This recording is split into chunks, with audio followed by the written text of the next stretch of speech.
Hello, my little weirdos. Just got out of the shower, as you can see. I just air dry, just let my hair dry, comb it and let it dry. Um, I thought instead of any more politics things, because I confess I've had to watch a few things, but I'm not going to do that. I want to show you some of my art stuff that's just right within my reach. Um, at the food pantry, we were getting the jars that had the yogurt in them, but it was glass jars. I can't afford that stuff. But we'd get like a dozen of them or something a month. And kind of hoping we start getting them again. Most of them are clear jars, but occasionally they had some that were like a dessert kind of thing in it. It's a yogurty thing, but it's like a dessert. And they were in, I'll show you another one. They were already like lavender color, or some were earth pot color. But these were just glass jars and clamshells. I like those stuffed clams that are claw stuffed clams. Every now and then I'll get them. That gives me 6 shells too. But I've gotten them from people that have just given them because they've had a bunch or whatever. So I make little jars with little lids. And it really does. I mean, they hold quite a bit. And this is the other one in the set. This one sits. And again, you know, and they're nice, but they have a decorative bit. I also did a set in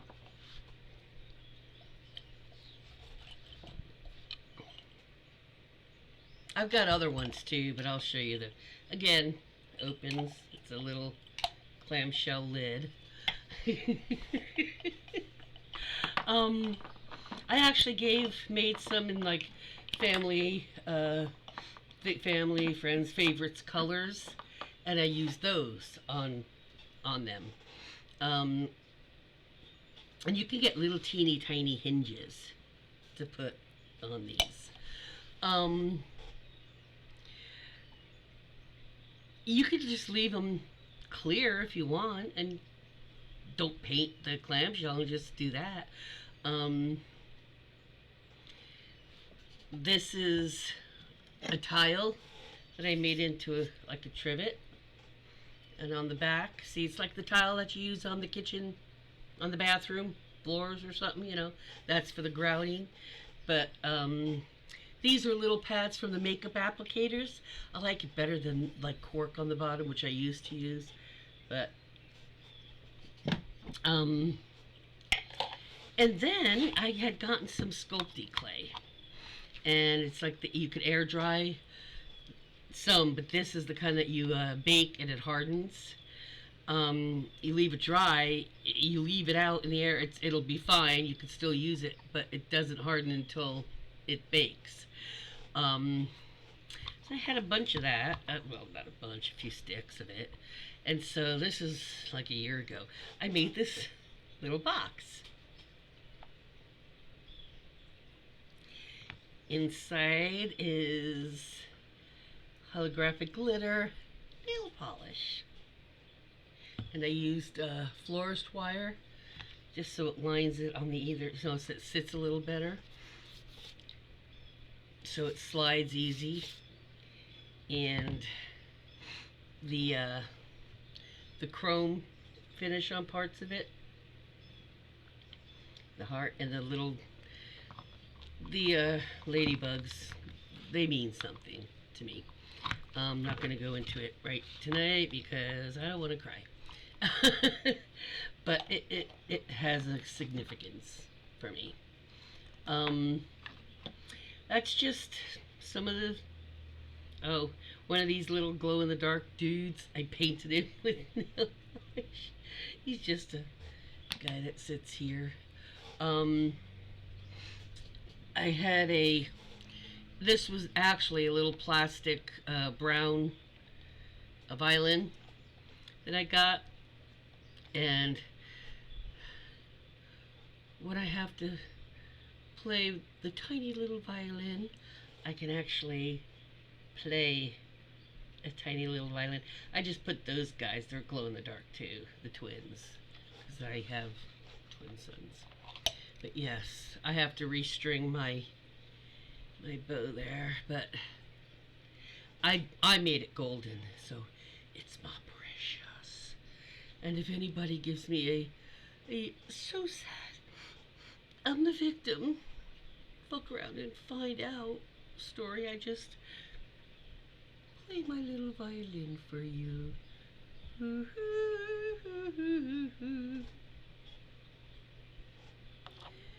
So, don't make me pull out my tiny violin, because I'll improvise the sound, and you won't like that. I won't like that. But yes, this is my precious. Yeah, Ginny, you're just a little odd. Yeah, I know. But hey, at least I'm not a bitch.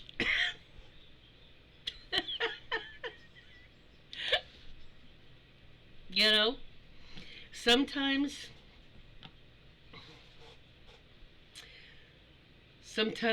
you just have to laugh because you can't cry anymore. You have to look at things in a different perspective. I recently told somebody,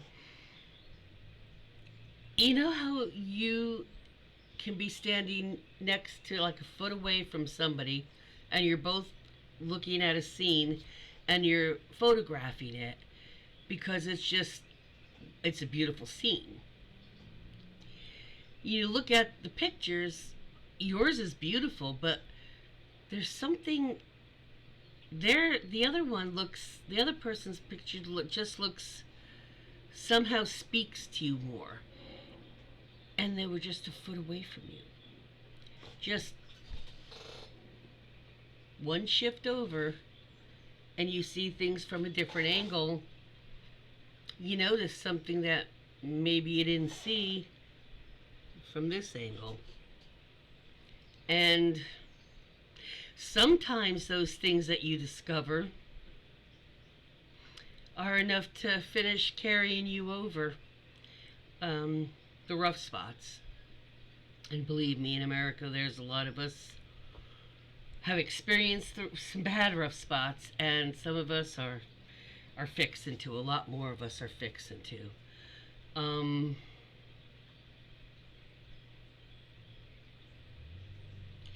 Yeah, it's going to get crappy. It's probably going to get a lot crappier, a lot scarier.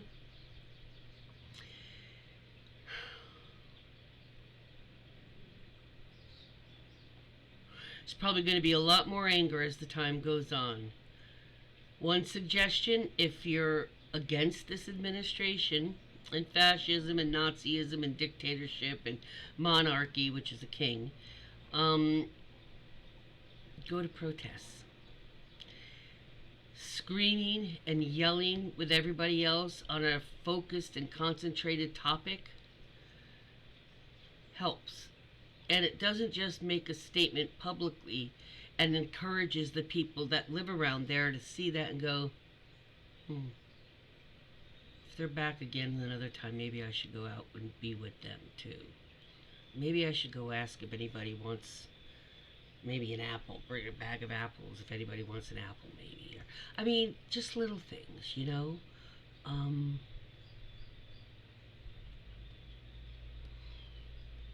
If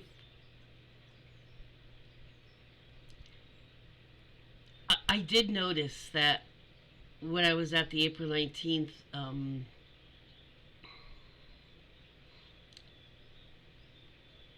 protest, I don't have a car, so I have to rely on if somebody can get me that's going to a protest and is going past my area, and so I didn't know the person I went with. I mean, I had just met them online, on one of the activist groups. Um, and there's another gal that I'm going to probably reach out to because there's a protest on the 14th of June, Flag Day, and the military's birthday. Um, and put all your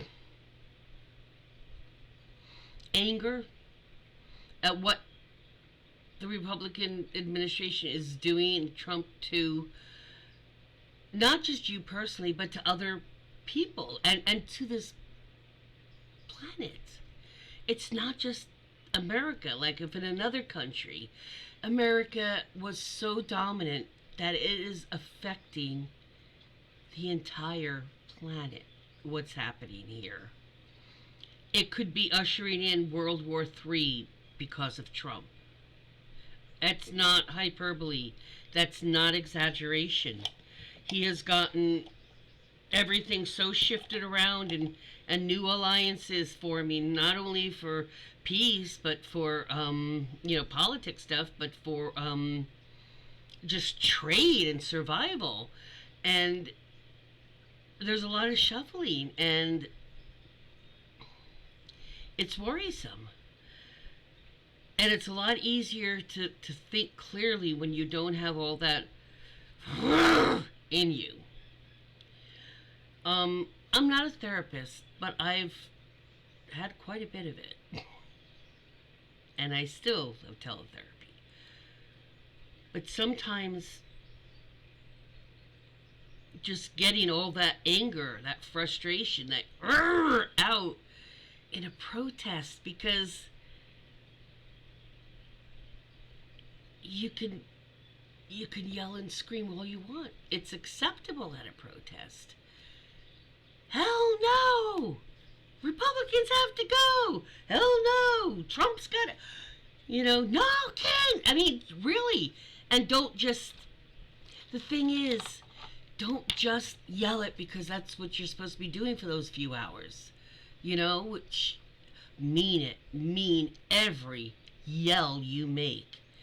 Give it all. You should be tired after a 2-hour protest. That way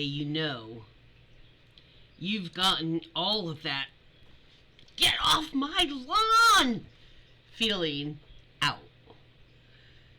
And it's a little easier to see clearer what is distraction and will be overturned by the courts, obviously, and what are things that maybe we should be a little concerned about. The big bend they call it the big beautiful bill, but I call it the big bend Americans over without dinner bill. Yeah, I mean exactly what you think it means.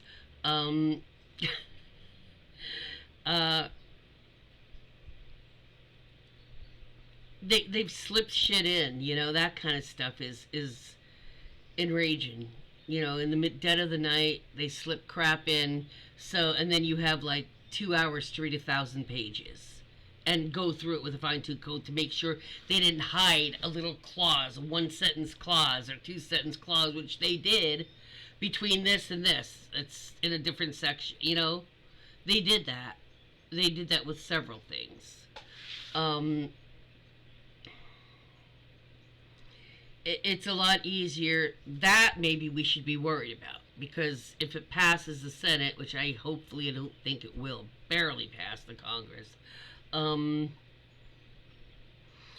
it is the courts can't rule any government official in contempt, which means that because they ruled he's in contempt of not bringing the people that he put to CCOT back, okay? That's what that's about. Because if that passes, then they can say it's not retro. No, it counts for whatever happens right now. So, because they're stuck in a corner. Donald has disobeyed a Supreme Court, a SCOTUS order. They ordered him to facilitate bringing them back. And he's in contempt of court because they're refusing to do it. So is Rubio. So is no all of them involved in that stuff. And if that passes with the Senate, they'll say you can't do anything because now it's a law. Ha ha. That's something that's important because then the courts, then they're saying that the courts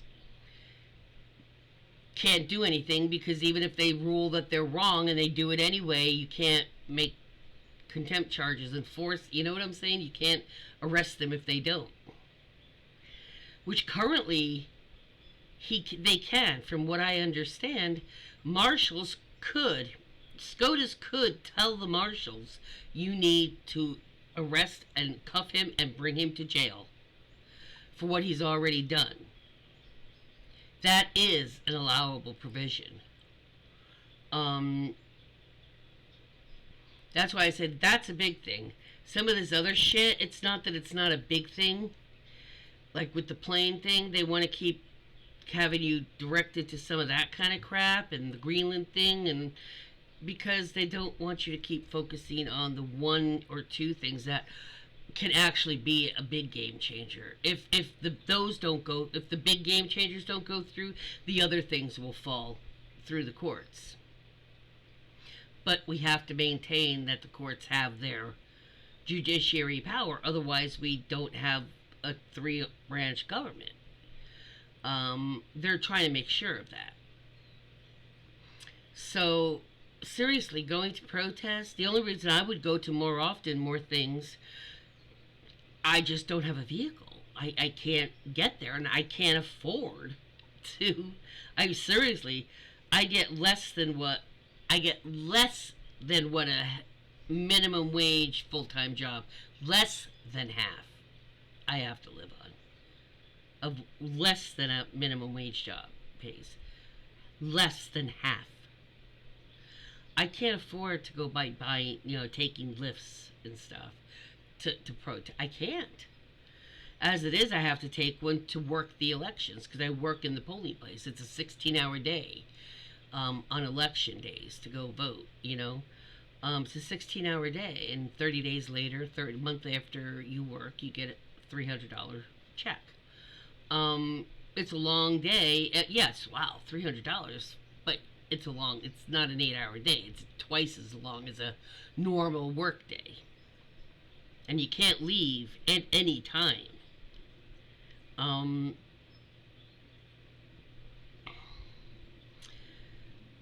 I do that only because usually on elections they'll only charge half price and stuff because people need to vote, and it shouldn't cost you money to have to go vote. But at any rate, but I can't see doing it, once or even twice or even once a month, just to protest. I mean, that's like $40 just to go protest. I can't afford it, and so I don't get that opportunity to vent it that often.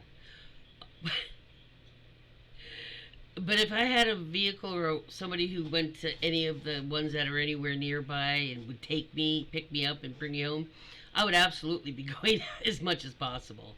Because there is something about being surrounded and not have to worry about what you're saying, because everybody around you is not going to jump on you about, oh, Trump is your daddy, every time you say something against him. And the yelling just really, really, really helps get it out if you do it from your gut when you're yelling. When the cars go by, some of them will be honking and stuff, and that gets everybody cheered up and like, no kings or hands up, start yelling whatever it is, doing your chant, oh hell no, Donald Trump has got to go. When human rights are under attack, stand up, fight back. Yeah. But you put your into it. You don't just do it the way I do it. You feel it when you sing it. Like when you sing a song, you feeling it.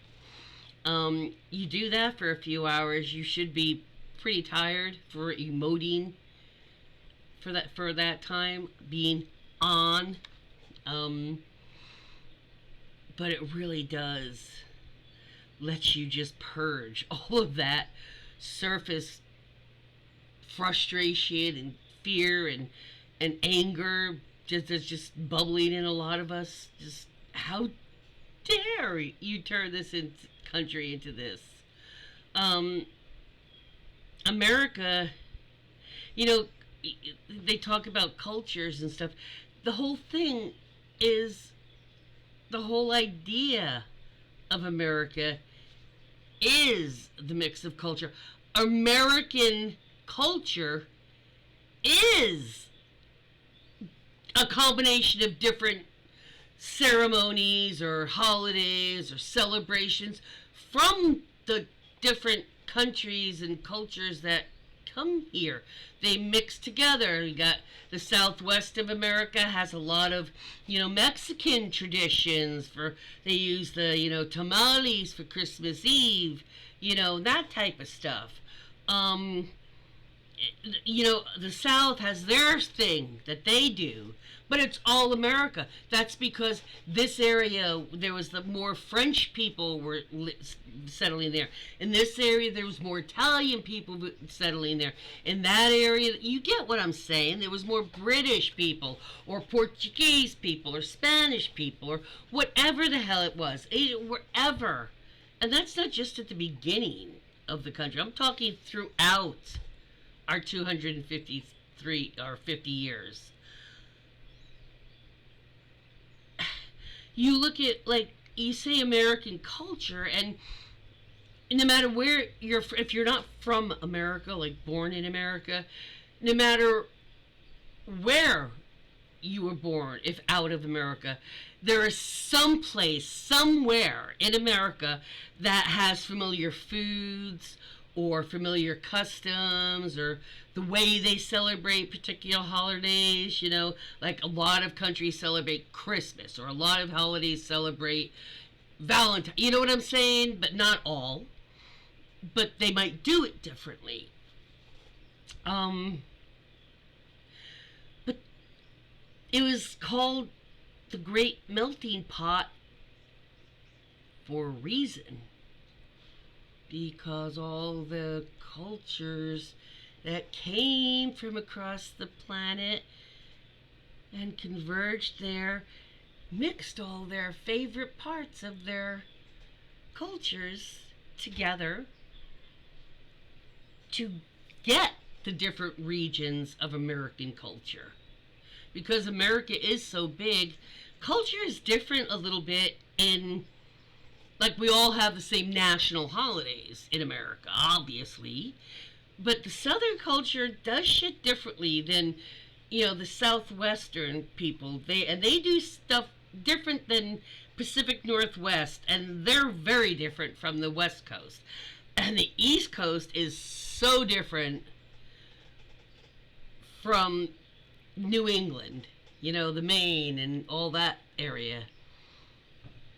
They all have maybe a more dominant culture, but it's still mixed with other things. And that is what I learned that in school. That is one of the things that made America so great, because you took like the best things from all different cultures and combined it together. When people start attacking all those differences is what gives us the different perspectives. That's what gives the different perspectives to make breakthroughs in medicine or science or technology, because they have all these different cultures. That this culture has an emphasis more of this, but they do more of this, and this culture kind of pushes that. But when you combine it together, and all the different people from those cultures that have come to America, and they're still doing their cultural things in their own families, that's what made America so respected. And so when you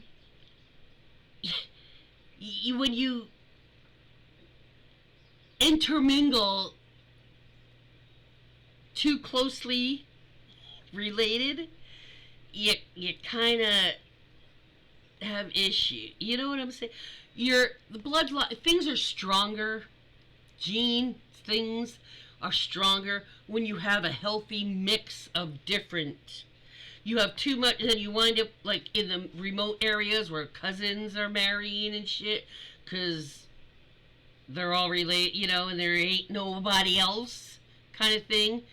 You start to have physical issues, not as robust. You sometimes have emotional or mental issues because, again, the gene pool is too closely related. So when you mix cultures, you're absolutely positive you're getting different gene pools.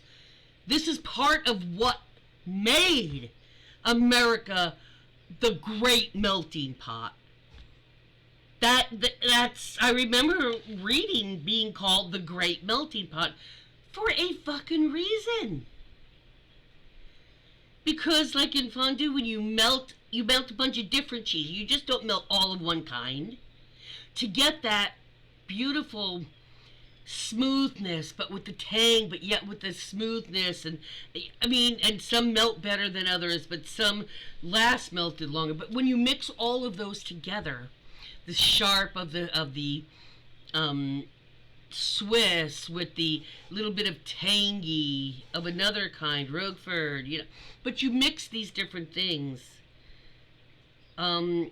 Even Southwestern, they mix yellows and white cheeses when they do have yellows around, because you have a different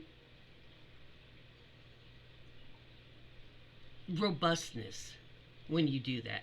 It's the same thing with people genes. And when they started really upping, I mean, it's been decades that it's never left. The Aryan Nation attitude, the whole KKK attitude. But in the last decade, since Trump came around and made it okay to be openly bigoted, misogynistic, prejudiced, racist, flaunt your white privilege, the last decade has gotten very, very far away from encouraging the melting pot, and that's a very bad thing. That is one of the great strengths of America, always was. And like I said, not just in military, but in everything, in technology, in a lot of things.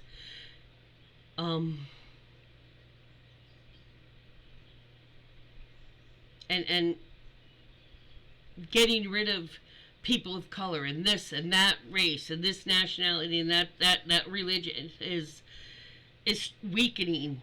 It is absolutely weakening America as a nation. Part of that melting pot was the feeling of they attack you because you're part Italian, but you're part me. You're part American, so F off on him. Hey, you gonna mess with him? Attitude. And the more they try to separate and force you to see there's a difference between you and make each of us each other's enemy, instead of knowing that they, the wealthy, are the actual enemy, because they're trying to get us to blame each other when it's them that's causing the problems. Telling you it's the immigrants, or it's the women, or it's it was the gays until they figured they're never going to get rid of gay lesbians. Now it's the trans. It's the trans that are causing this. It's the migrants that are causing this. It's the black folk. It's the Chinese. It's the Spanish. It's the damn wetback. I hate using that word. I mean, that's it. They blame everybody, and they make us, or try to get us, to point the fingers and suspicious of everybody else, when in fact it has nothing to do with race or sexuality or gender or culture or religion. It has to do with money. It's the 1% that want to go to the afterlife as the 1%. Honestly, they want to take it when they leave. Do they think they're going to be impressive to future generations when they say, oh, he was the wealthiest man of their time, the wealthiest woman of their time? So, big deal. They had money. Doesn't impress us when you read that about people 100 years ago. So they had a lot of money and they had a lot of, notoriety. They were assholes and they didn't help anybody with it. They didn't do anything good except for themselves. It's a big deal, right? That's what how most of us react when you read about somebody that was rich and powerful, the robber barons, and they were just pricks to people that weren't the 1%, and they were the most famous. Yeah, but they were pricks. That's nothing. They made history, but there's a difference between being famous and infamous. You're famous, it's for good things. When you're infamous, it's for bad shit. Hitler is infamous. David Attenborough is famous. Get the point? You see where that goes?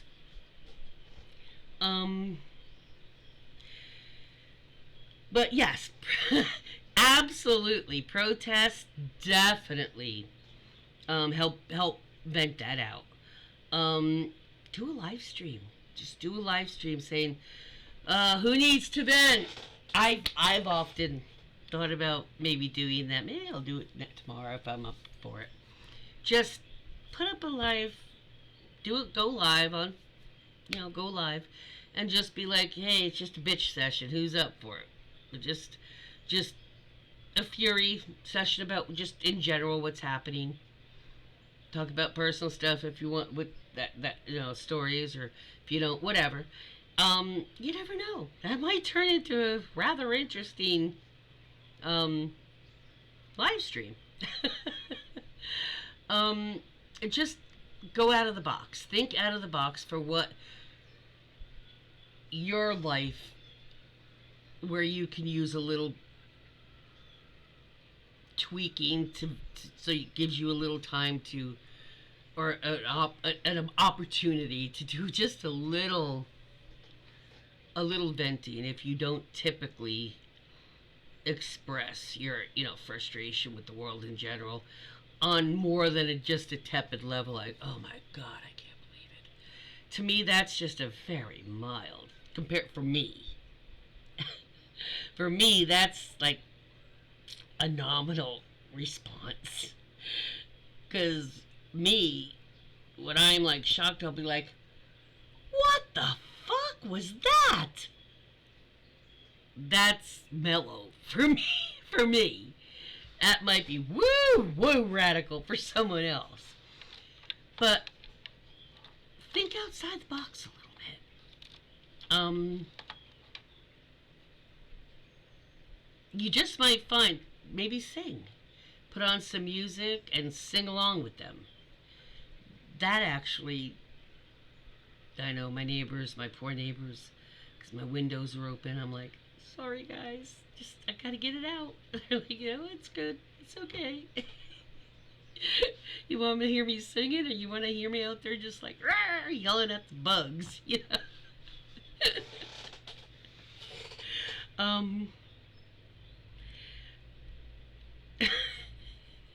Sometimes meditation just does not eliminate that.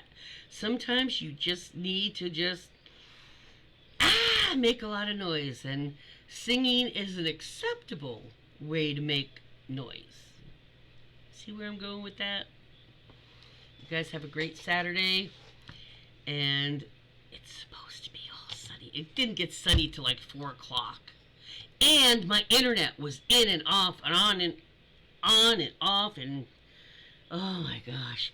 We had a hellacious amount of wind today. It's breezy now, but I'm talking like hellacious wind. I tried to get garbage out. I'm like fighting with the damn garbage. I'm like, nah, ain't happening. But tomorrow's supposed to be nice and sunny, so I'm gonna plant my sunflowers. I am. I got some things coming up, but you guys have a good Saturday night and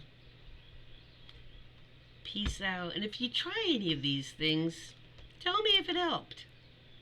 I'm curious. Peace out.